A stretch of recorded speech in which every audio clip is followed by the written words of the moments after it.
We had another word in there when we put damned, but they told me that you guys were very polite, so I should be careful in my language. But the question about what do consumers really want is a critical piece of information that you've got to have the right answer to if you want to succeed today. How do you know what they want? Well, it used to be a lot easier. You'd ask them. They'd tell you. You went and did something with it. The problem is, and you've heard people say this, but we have what I've come to call, the bionic consumer. I mean, the folks that we're trying to sell stuff to now, were born hot-wired to the internet. They don't have teething rings. They've got mobile devices. I was going to say mobile phone, but that's not right. And they're a lot tougher because these are folks who have the ability to talk to each other before they even bother to talk to the brand. And this is problematic. We used to be able to put stuff out, advertising, persuasion. And now we can still put it out, but I don't know, they're not really listening to it, again, before they talk to someone else. So it's harder. And for all of you guys who say, people armor themselves against stuff. I mean, the media ecology out there is incredible. If you can find a spot that doesn't have some name or logo on it, you're probably out in the middle of the woods back here. So how do you know what consumers want?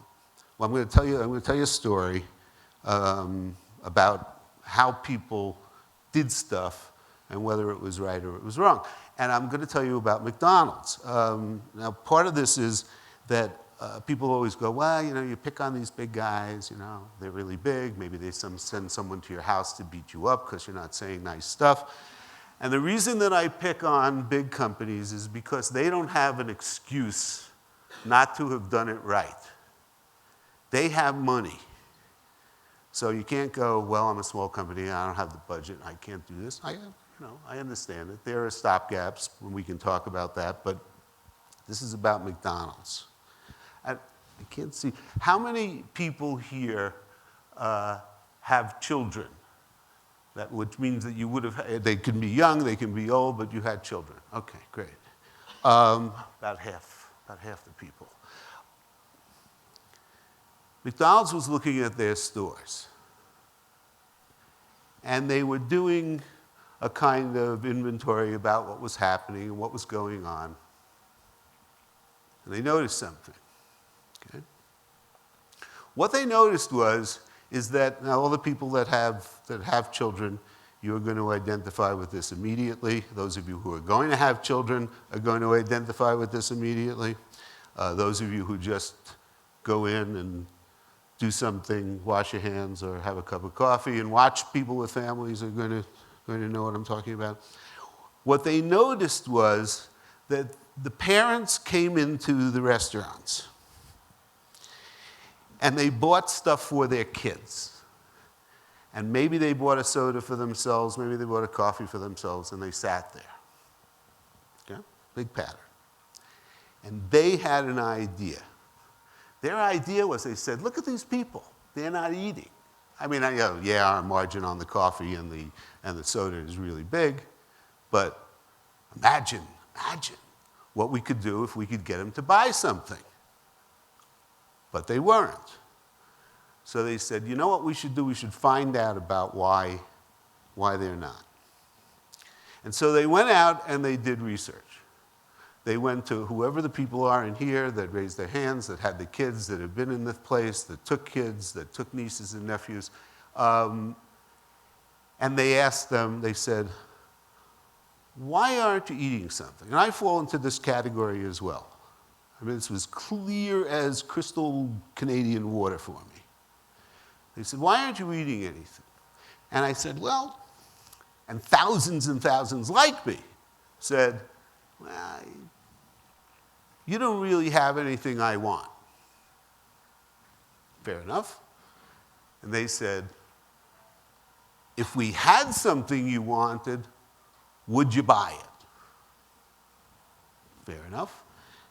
And me, and thousands like me, said, absolutely, no question. I swear. So they went out and they said, okay, this is really cool because we understand that what we've got are all these people who we don't have something for, we should get something for them. We had something for them, then they're going to eat, we're going to make a lot of money, terrific. And they did research, lots of research. I mean, lots and lots of research. This is my wish upon you all that you have the money that they spent on research. Okay? They did central location intercepts, they did focus groups, they did quantitative studies on the phone, they talked. They came up with stuff. The other thing is you don't hear a lot these days about primacy of product. They did taste tests. And that's critical because, you know, for the advertising, nothing like great advertising kills off a bad product. Today, with all the selection that you have, the opportunities that you've got, if you're not satisfied with something, you just go to someone else. But I want to make it clear that the product that they came up with was just terrific. Okay? I said, it's not a trick. It was just terrific. They came up with this hamburger that was designed for adults. How did they know? Because they asked you. And you told them. And they did it. And they called it the Arch Deluxe. The burger with the grown-up taste. Everything that you told them you wanted that wasn't there for the thin little burgers that were coming in, you know, the Happy Meals for the kids, you got. They gave you exactly what you said you wanted. And not only did they have a great product, but they backed it up with advertising. Okay? They dressed Ronald McDonald in a business suit. They had commercials with him in out on the golf course because that's what adults do. And they spent money promoting it. Back then, when they did it, the budget was $100 million. It's the advertising, $100 million. I mean, doesn't that stagger your mind? I mean, are there a whole bunch of people in here who have $100 million in your ad budget? You translate that, and that's about 160 million today. And I did the math, and it's almost 200 million if we spend it up in Canada.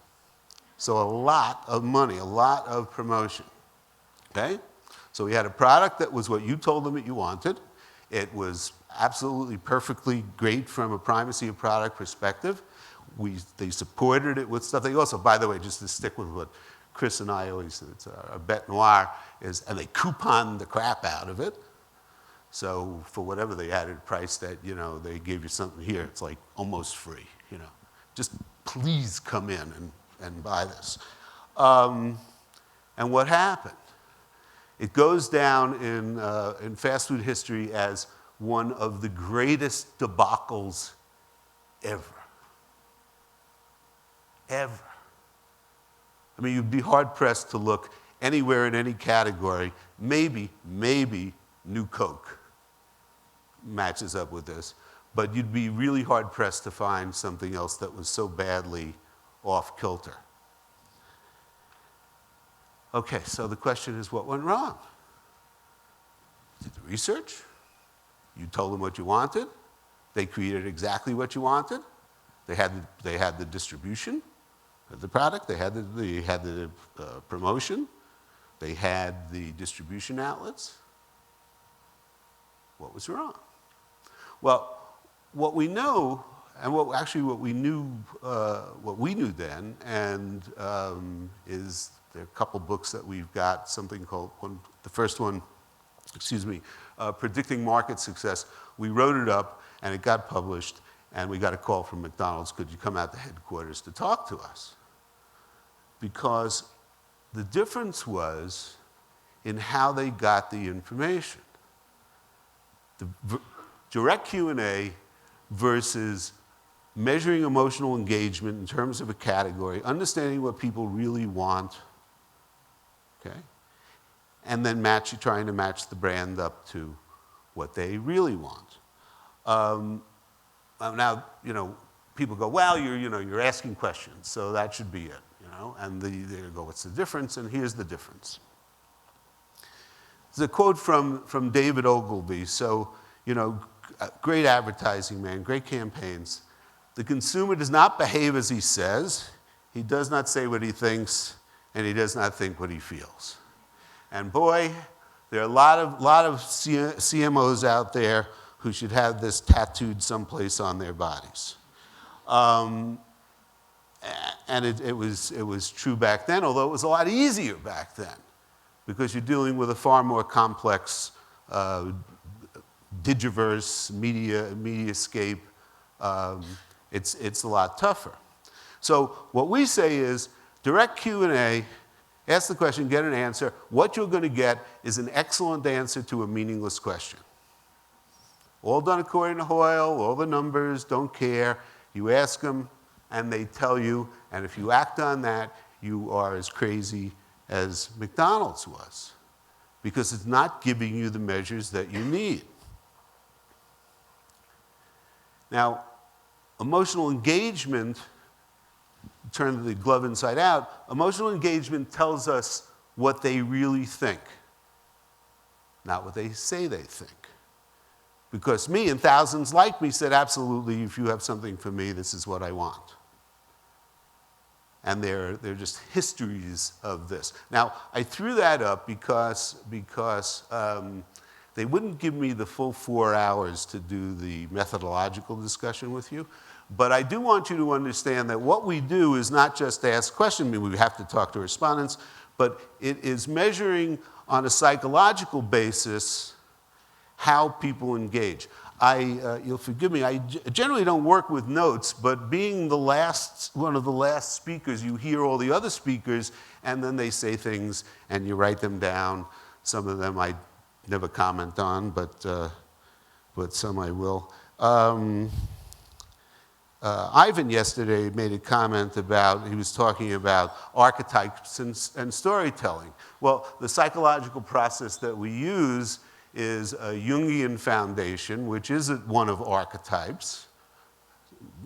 Good. I didn't invent the theory.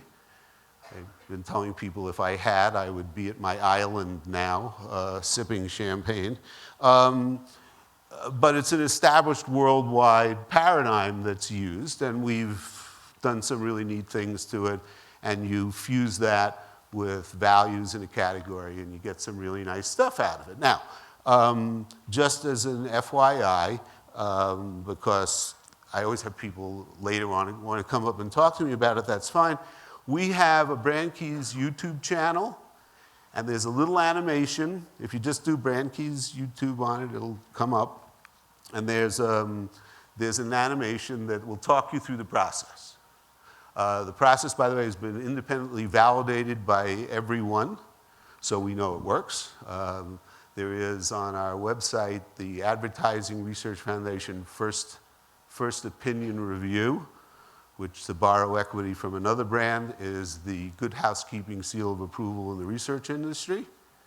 There is nothing else like it, not in Europe, and apologies, not in Canada either, but it is there, and it says what they say they do. So go, look, have some fun. Actually, if you want to have fun, when you go to our website, if you do the drop-down menu under Press, there's something called What Happened, which are a series of recordings. And they're applications of some of our stuff that I write a Forbes column, and it says, this is what we said, and this is what happened. And we've got a good track record on that. We're pretty good with it. Okay, another example. This issue about direct Q&A versus understanding emotional engagement. So you're going to go look for a car, okay? And what we talk about, and what you better know that this is the truth, is that what all consumers are doing now, even if they're not articulating it, is in their heads, they carry around something that is the category ideal. In this case, the ideal car. It's category specific because you do not buy colas the same way that you buy pizza or the same way that you buy a car. It's entirely different. The engagement mechanisms are different, and sure, the attributes, benefits, and values are different. So beware of people bearing gifts who say, well, we have a single measure, we have this set of things, it will measure it right for you, and you'll be happy. It has to be category specific. So we've got the ideal car, and I want to just show you in terms of a mindset, okay? So this is the difficulty, is also the sense of what is it and how is it that I'm looking at the category? I mean, I just love this Ford quote because it's exactly true. If you asked people what they wanted, they would have said faster horses. They wouldn't have said an automobile. So this is what they said. We asked them about cars. We went out, and they went, I want a reliable car. I want it to be comfortable. I want it to be fuel efficient. I'm going to come back to that in a second. And I want to spend more than $18,000. Okay? For those of you sitting out there thinking, I'm really smart, and I would have asked whether it was now a technologically connected vehicle, nah, you probably wouldn't. And even if you did, you were among only the 20% out there who are even thinking about it. But it's becoming more important, but we'll put that aside for a second. Fuel efficient. You're going to have to bear with me because I'm one of those Americans. They didn't teach us the metric system, so I'm going to do this with miles per gallon. So bear with me. This is the question that they said, well, how fuel efficient do you want your car to be? Now, this is what happens in a nanosecond inside the head. Wow, they told me that this was going to take 10 minutes, and it's already been 20 minutes. I got other stuff to do. I don't want to do this. Now I can't get up and walk out. Okay, so they're asking me now about the ideal mileage for my car. I don't know, the one I get probably gets 28 miles to the gallon. I mean, maybe, I don't know. Gas prices have come down, but still, I'm not really thinking about it very much. And I know that there are the new cars out there, and they're getting 35, 37 miles to the gallon. 42.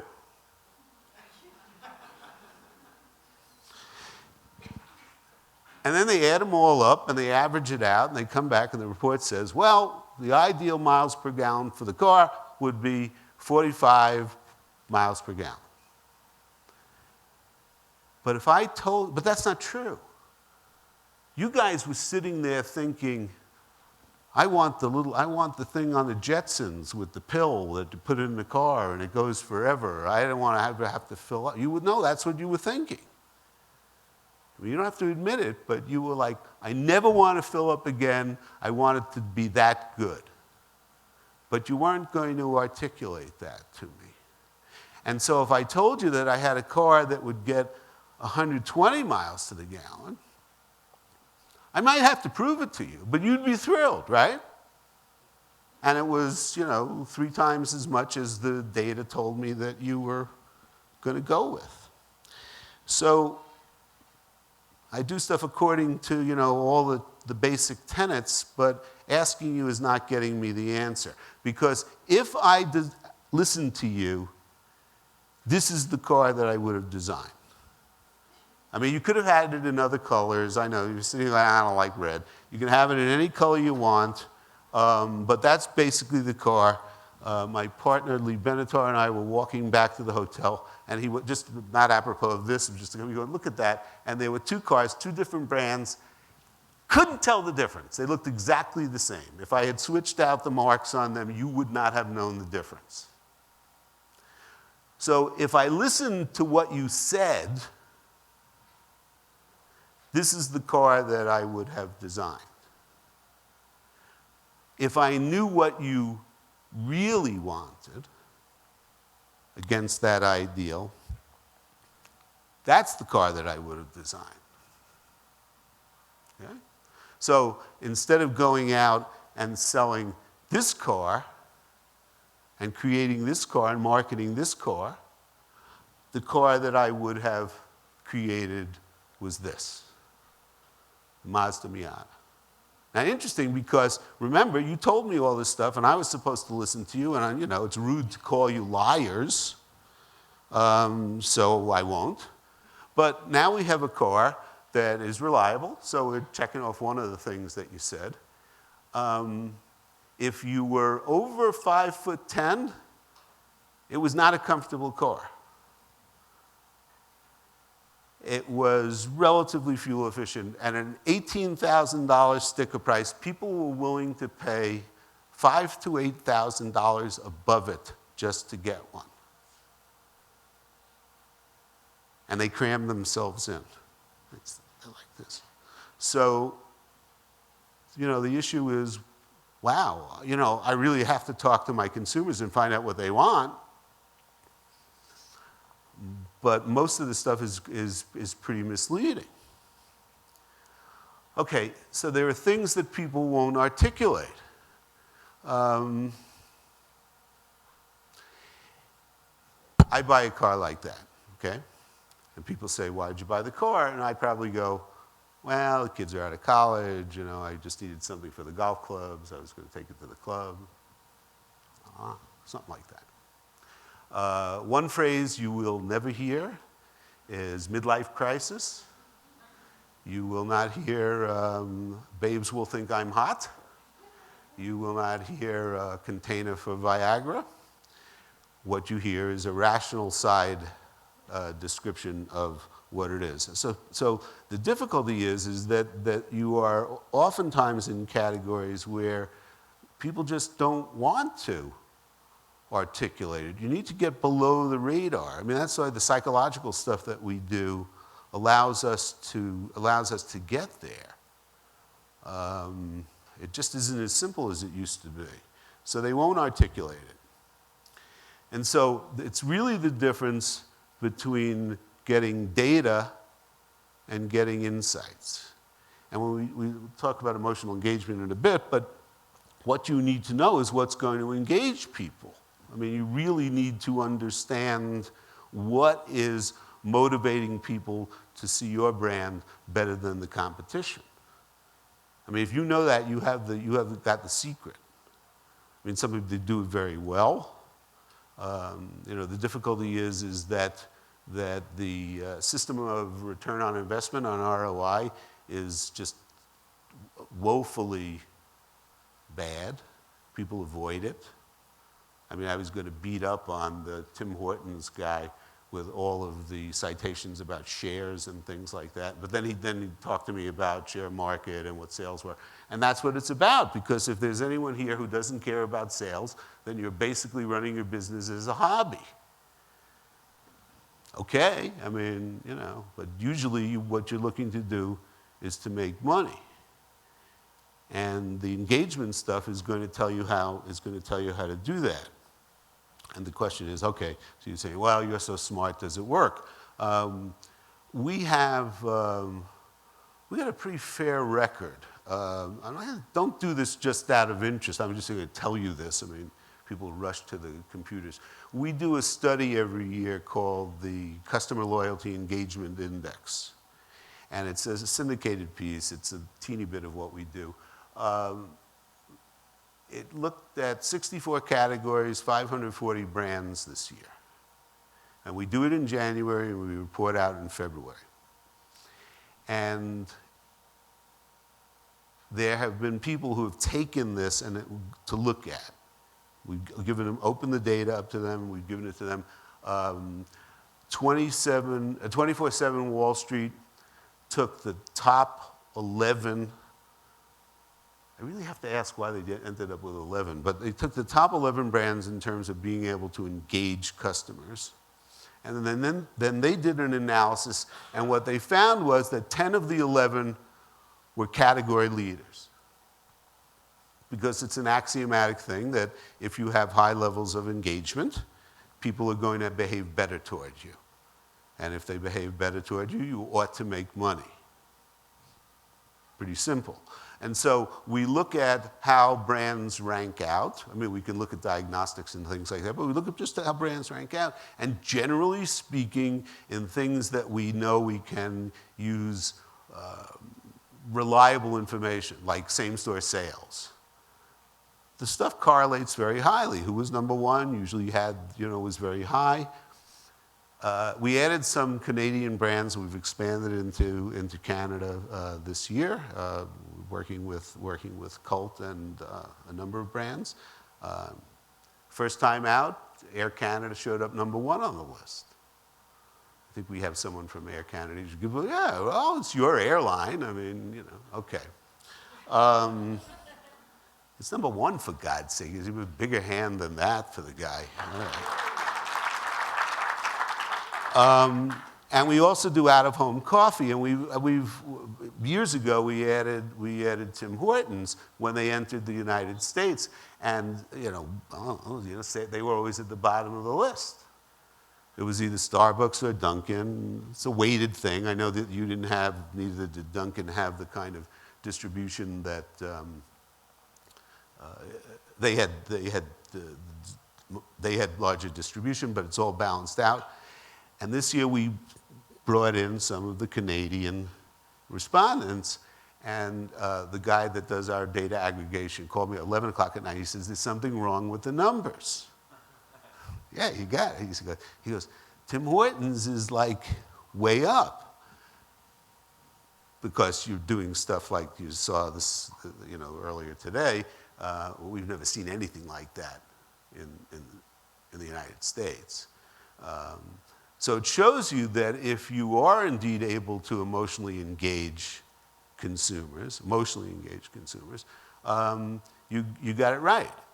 I mean, for the statisticians among you, Aquiton Capital Advisors, who does corporate valuation, and there's this big equation that our accounting firm says is entirely kosher. They looked at stuff, and they came back and they said the correlation with how we rated people on the basis of engagement, emotional engagement, and how much money they made was between 0.80 and 0.901. For those of you who do not have a statistical app on your phone, that's very high. Social scientists will get undressed and dance naked on their desks for a 0.40. So it's a really high correlation.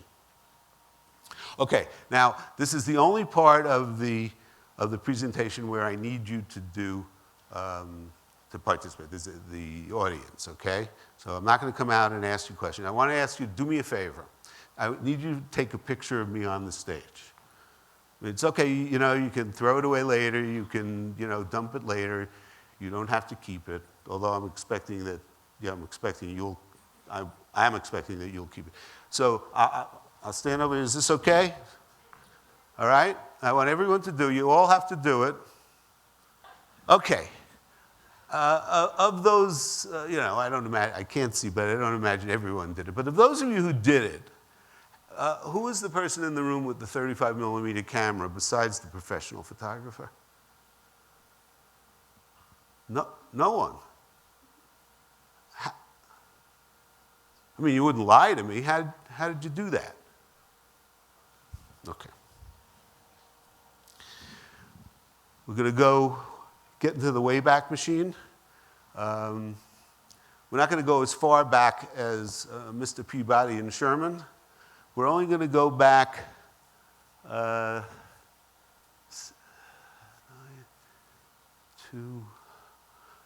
See, I don't have my stat app. I can't do it. We're only going to go back 13 years. Not long, right? I mean, about a decade, but it's not 1821.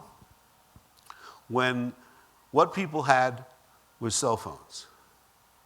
I mean, if you had a cell phone. A lot of people didn't have cell phones. They still had beepers. They still had pagers. But there you go. And we were doing some work for for the company. And I want to just talk to you about, this is the definition of brand engagement. When people tell you that people are engaged because they watch something, or they spend time on something, or that even they traded things back and forth, they're not talking about brand engagement. They're talking about engagement with some sort of platform. It's absolutely true. You can be engaged with a TV show, and you can watch it all the time, and you can record it so you don't miss it, and you can watch it when you get home from work, but that's not brand engagement. Brand engagement, real emotional brand engagement, is the degree to which anything you do as a marketer increases the perception of the brand as better meeting my ideal. Okay? I mean, is it clear? The brand is here, you did something, it moved up. The ideal's very high up usually, but you moved up. So there was some degree of brand engagement against what we call loyalty drivers. This is a sample of output. It's really easy. It's a 4-factor model. This was for cell phones. At the time, the drivers were connectivity, product design, unit size and features, and good value for the money. It's far more complex now than smartphones. Okay? And we were looking at the ideal, as expressed by the target audience, and Sharp, who was the company we were working for. And then what we did was we look and see, where is the expectation gap? What do people want and what are you delivering? And you look at this and go, well, the money was about right, and they had everything that everyone else had, and the design was okay. I mean, what the hell did I know? This was the first time it came out. So you can be very unhappy with stuff now, but basically this was a marvel. I mean, I flipped it open, I could dial, I could talk to someone, okay? So connectivity was the issue. Now here's a bet. I'm willing to make this bet with anyone in the room, okay, I'm telling you now, but you can do this as a bar bet, and then you'll thank me because you're going to make lots and lots and lots of money. And I will bet you, I don't know, $1,000? Want to make it 1,000? Tell you what, we'll make it really interesting. We'll make it 100,000. I'll bet you $100,000. Nah, after taxes, what is that? How about $1 million? I will give you $1 million, but here's my bet. You cannot identify, you cannot bring to me, you got to be honest, I'm being honest with you. You cannot bring me 5 people that said, you know what would be really great for my cell phone? If it had a camera. If this cell phone, this thing that I flip open and I can call anyone, which is really cool and no one's ever seen before, if this thing only had a camera, I'd be the happiest person in the world. So this stands, you go out and look for the 5 people. You're not going to find them. The problem was people couldn't articulate that.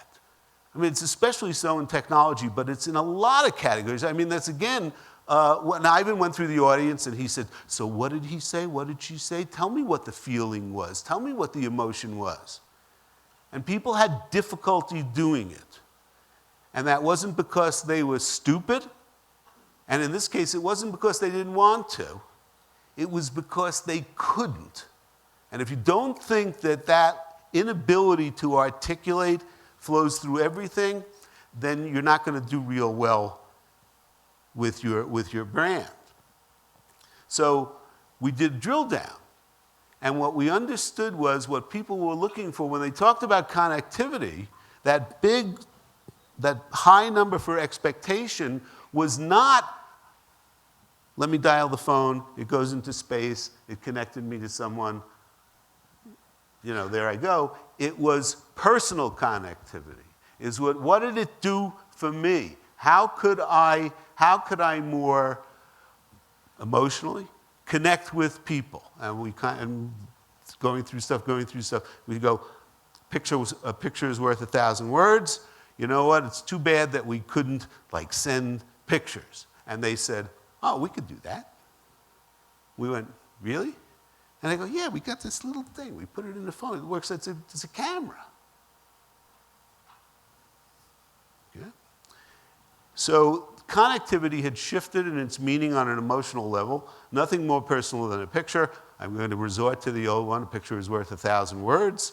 even back then at 95 cents a minute, what the wireless companies were charging. And they were the first ones to incorporate a cell phone into their camera.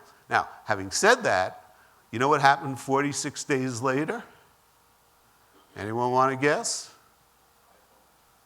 Samsung had their phone out with a camera, and my bet is there's no one in this room that doesn't have a camera on their phone, and I'm willing to bet that a couple of you bought it because of the camera, not so much the talking. I mean, I just saw an ad the other night on TV where it was just the camera.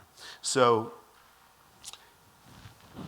Mr. Jobs knew the whole concept of design. If you have, I mean, now you probably have everything on your phone, but if you bought an iPod, there were a lot of MP3 players out there, but he understood this emotional value having to do with design and a sense of elegance was going to push it and make it for them, and you're just not going to ask them. By the time we see changes 18 to 24 months before it shows up on the traditional research radar screen these days.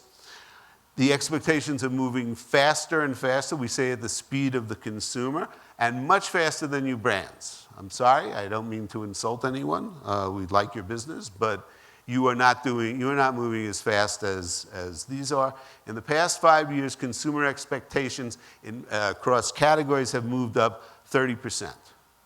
And on average, brands only keep up by 7%, which is a really, really big gap. And that's the issue about what do you want to do, what should I do, how should I do stuff. If you can fill the gap somehow, and usually with emotional values, because the rational stuff is table stakes, you'll do better than the competition.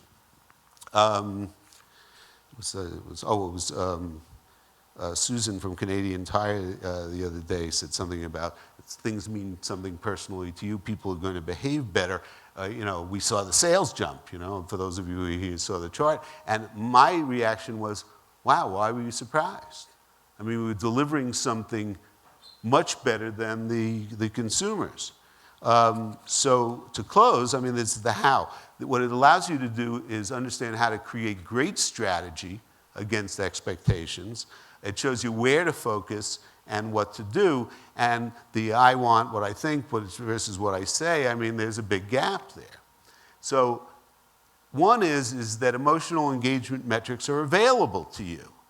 And the other is that it tells you what people really want, and then you can go out and you can work on filling that gap. And that will create a stronger brand strategy for you. I mean, always. It always works. And just, we were talking, we said, well, maybe we should have called this, the presentation, what do consumers really expect? Because that's the yardstick you've got to move against. And just to close and say thank you, now you know. Knowing is half the battle. Now you just got to go back and do it. And if you have any questions about it, we're here to help.